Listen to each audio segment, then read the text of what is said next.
at what had happened over the previous years. You interrogate performance.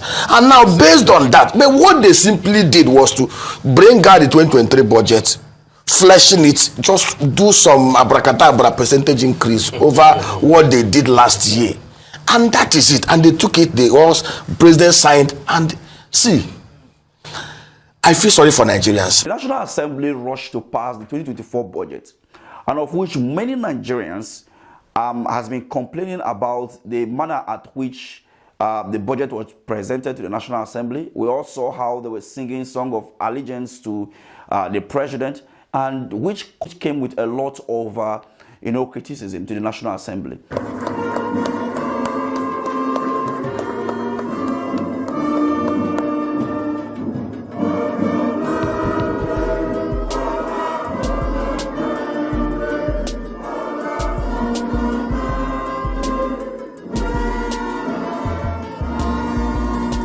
Now the budget has been passed, and we have, over 6 billion naira allocated for car parks for the National Assembly. We also saw 3 billion for books that they will not even read. These are the things that most Nigerians are complaining about. This 2024 budget. They simply prioritized and legally authorized the sharing and the looting. I say it with every sense of responsibility.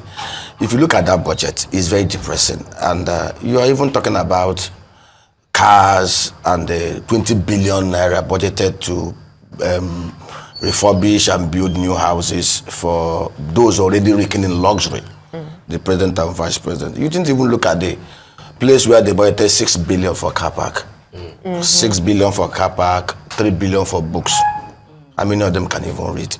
Just like we heard Shehu said, they budgeted 200% for the National Assembly. It's very unfortunate that we've gotten to this level. One of the ways they launder money is collect the FAR, collect the check, get the IGR, start looking to the Malams and the BDCs to buy dollar, and then look for properties where they will hide it.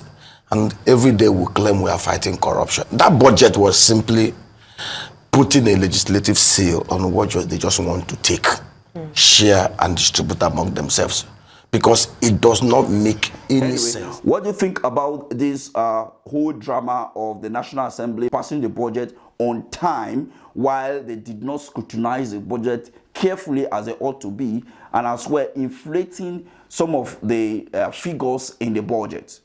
What do you think? Let's have this conversation in the comment section. Thank you for watching. This is a country that is already hemorrhaging. This is a country where we have 133 million multi-dimensional poor people.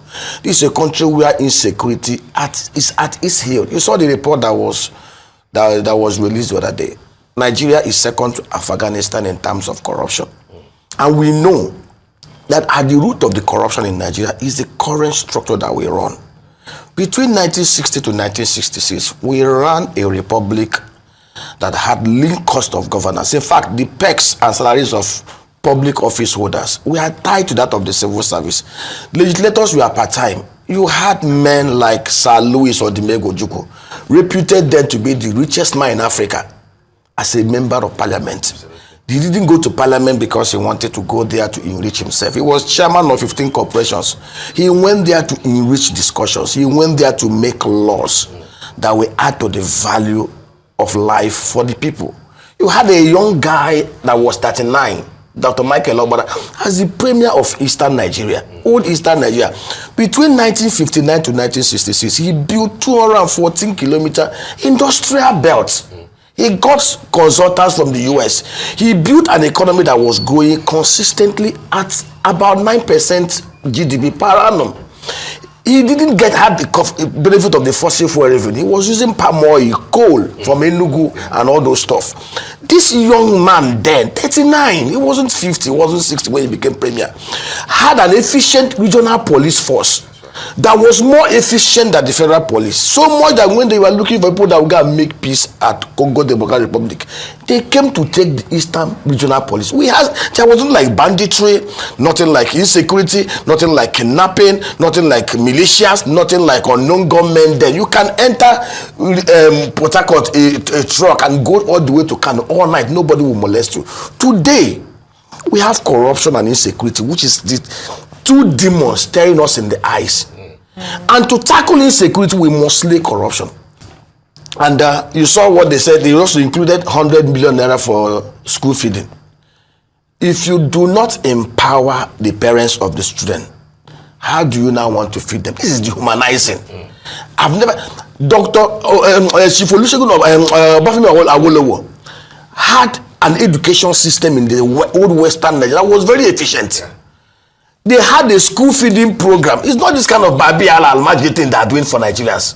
Awolowo's system trained many of the people. Yes, in fact, one of those who benefited told me that even their lunch, they used to have half chicken for lunch. Correct.